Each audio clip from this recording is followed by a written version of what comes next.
Expected to increase on the province's roads as people head back home after the holidays. Already 2 men have been arrested for driving above 200 kilometers per hour in a 120 kilometer zone on the N4 in Bronkhortspruit east of Pretoria and on the N1 in Pretoria.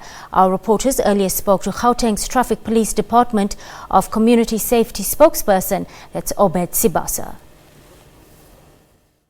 National roads, in terms of traffic, it has picked up. Some national roads are very busy as I'm talking. For example, your entry at the Hook, as well as from Moi, your N1 from Limpopo, your N1 from Blom, your N4 from Northwest. The roads are already busy. However, later we expect more traffic on the roads.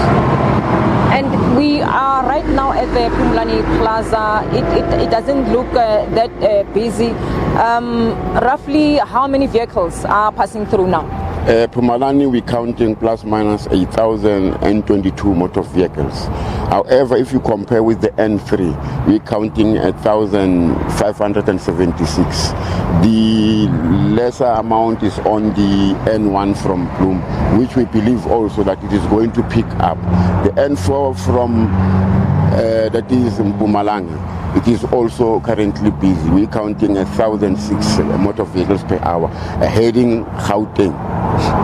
You have indicated that the speed remains one of the major problems still on our roads. Can you just talk us through as to what other challenges have you experienced or are you experiencing? The challenges that contributed towards these fatal crashes. Number one is driving under the influence. Number two, it's speeding. Number three, unsafe overtaking, which results in head-on collisions, which are mostly fatal. Number four, it's fatigue. Those single vehicle accidents where people die. However, with regard to speed and alcohol, those are our biggest challenges, and we have deployed enough to deal with that. Today we have arrested a driver on the N4 Bronkhortspruit traveling at 215 kilometers per hour on a 120 zone. Same day, after a couple of minutes, another driver was arrested on the N1 in Swell for traveling at 206 kilometers per hour, which tells you that some of our drivers are irresponsible, are arrogant, and they do not want to listen. And the vehicle's conditions, have you perhaps encountered those that maybe their tires are completely worn out? Now we have moved. In the past, we'd run after motor vehicles, put speed cameras. Now we have got motor vehicles that are mobile, that can monitor speed. Now we have got machines like your e-bet, that we use as part of technology, to breathalyze and immediately arrest a criminal. We call them criminals because of an offense, it's criminal. With regard to conditions of the vehicles, we have got what we call mobile vehicle testing stations. We'll test your motor vehicle on the road. We don't have to take you to a testing station. We now test motor vehicles on the road. Yes, as far as Operation Malaisha, we have discontinued. We have, because of load, ensure that motor vehicles traveling out of the country are not only to the country, out of the province, are roadworthy one.